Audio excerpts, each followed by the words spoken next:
Have you ever scrolled through a comment section and felt a strange sense of déjà vu? The same arguments, the same phrases, the same oddly generic profile pictures popping up again and again? You might dismiss it as just the nature of online discourse, but what if it's something more? What if the person you're arguing with isn't a person at all? This is the core of a chilling idea known as the dead internet theory. It suggests that the internet, as we once knew it, a vibrant space for human connection, is gone. In its place is a digital graveyard, haunted by bots and algorithms. The theory posits that a vast majority of what you see online is no longer created by humans. Instead, it's a massive, self-sustaining loop of AI-generated content, with bots talking to other bots, creating a convincing illusion of a bustling online world. It sounds like science fiction, a plot straight out of a dystopian novel. But when you start to look at the evidence, the line between fiction and reality begins to blur in a deeply unsettling way. Let's travel back to the early days of the internet. It was a frontier, a bit chaotic, but undeniably human. You'd stumble upon quirky personal websites, passionate forums, and communities built on genuine shared interests. The content was often amateurish, sometimes strange, but it had a soul. It was a reflection of the real people behind the screens, sharing their thoughts, their creations, and their lives. But something shifted. Internet became commercialized, centralized, and optimized. Social media platforms emerged, driven by engagement metrics and algorithmic feeds. These algorithms aren't designed to foster human connection. They're designed to keep you online for as long as possible. And what keeps people engaged? Often it's controversy, outrage, and endless circular arguments. This created the perfect breeding ground for bots. Initially, they were simple spam bots, posting links and ads. But they've evolved. Today's bots are incredibly sophisticated.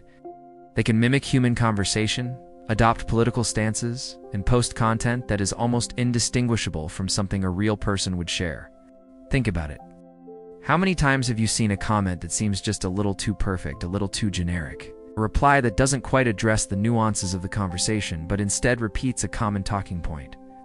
The dead internet theory argues that these aren't just isolated incidents.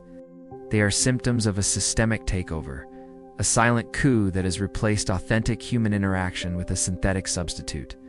One of the most compelling pieces of evidence is the sheer volume of bot traffic. Studies from cybersecurity firms consistently report that less than half of all internet traffic comes from actual humans. The rest is automated traffic from bots, scrapers, and crawlers. Now, not all of this bot traffic is malicious. A lot of it is legitimate, like search engine crawlers indexing websites. But a significant and growing portion is made up of social media bots, designed to manipulate conversations and trends.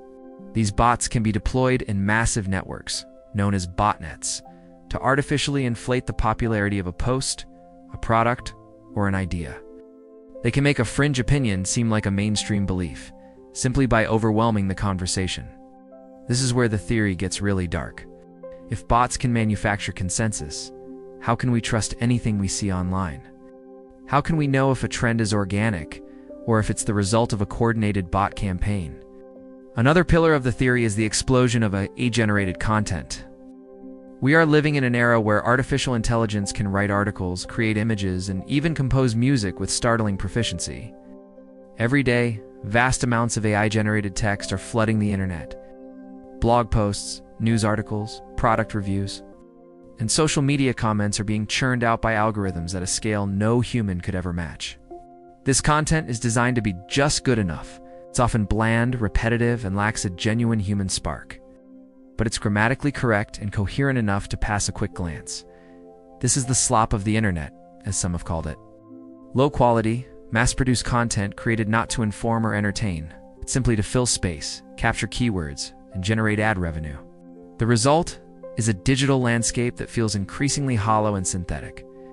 You search for a recipe, and you're met with a dozen nearly identical articles, all likely written by an AI padded with a long, rambling personal story that also feels strangely artificial. This leads to a phenomenon known as content decay. The internet becomes a vast echo chamber where AI models trained on older human-generated content are now being trained on newer AI-generated content. The system begins to feed on itself. The content becomes more and more generic, losing its connection to real human experience and knowledge with each iteration. We are essentially building a digital library of photocopies of photocopies. The implications for human connection are profound. The internet was supposed to bring us closer together, to break down geographical barriers and connect us with people from all walks of life. But if we can no longer be sure if we're talking to a person or a bot, that promise of connection shatters. Every interaction becomes tinged with suspicion. Are you really having a debate, or are you just feeding an algorithm designed to provoke an emotional response from you? Is that person who agrees with you so passionately a kindred spirit, or a bot programmed to reinforce your beliefs and keep you in an echo chamber? This erosion of trust is corrosive. It makes us more cynical, more isolated, and less willing to engage in genuine dialogue. We retreat into smaller, more private communities, abandoning the digital public square to the bots. This is the ultimate goal of the dead internet, whether intentional or not. A world where the public-facing internet is a spectacle put on by algorithms for algorithms, while real human interaction is pushed to the margins into encrypted chats and private servers.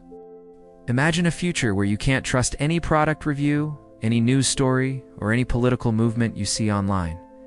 A future where the most popular influencers are entirely digital creations. Their lives and opinions crafted by a team of marketers and AI. We are already seeing the first signs of this. Virtual influencers with millions of followers are a reality. AI-generated news anchors are delivering reports. The building blocks for a completely synthetic online world are already in place. So what can we do? Is the battle for the soul of the internet already lost? Perhaps not. The first step is awareness. By understanding the dead internet theory, we can start to look at the online world with a more critical eye. We can learn to spot the telltale signs of bot activity and AI-generated content. Look for generic usernames, often a name followed by a string of numbers. Check the account's history. Do they post at all hours of the day with superhuman frequency? Is their language repetitive or slightly off? We need to start valuing authenticity over polish. That quirky, slightly amateur video made with passion is infinitely more valuable than a slick, corporate-produced piece of content that has no soul. We should seek out and support creators who are transparent and genuine. We should cultivate our own small corners of the internet, communities built on trust and shared human experience rather than algorithmic engagement. Ultimately, the fight against the dead internet is a fight for our own humanity online. It's about consciously choosing to connect with real people, to create and consume content that has meaning, and to resist the lure of the easy, algorithmic feed. It's about remembering that behind some screens there are still people. We just have to work a little harder to find them now. The internet may feel like it's dying, but the human spirit for connection is resilient. If you found this exploration into the digital world fascinating, consider subscribing to Curiosity Repo. We dive deep into the mysteries that shape our modern reality every week. Thank you for joining me on this journey into the uncanny valley of the internet. Till next time, stay curious, and maybe, just maybe, double-check who you're arguing with.